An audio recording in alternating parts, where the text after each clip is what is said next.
मैदा में शदीद किस्म की दर्द हो या आंतों में या फिर जिगर वगैरह में भी तकलीफ हो, बाज़ वक़्त में जिगर में वरम आ जाते हैं, धोकर मरीज को पिला दें। फिर इंशाअल्लाह ताला आप देखें कि मैदा की या पेट की या जिगर की या आंतों की हत्ता के कोलंज की दर्द के लिए भी कारामद है।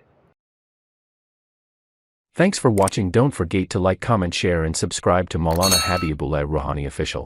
मैदा में शदीद किस्म की दर्द हो या आंतों में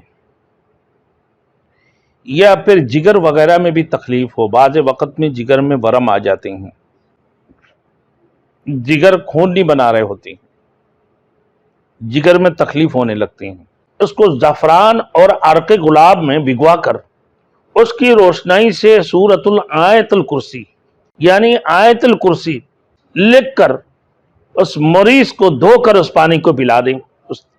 उस आयतुल कुर्सी जो लिखा आपने, आयतुल कुर्सी लिख कर धोकर मरीज को पिला दें। फिर इंशाअल्लाह ताला आप देखें कि मैदा की या पेट की या जिगर की या आंतों की हत्ता के कोलंज की दर्द के लिए भी कारामद है।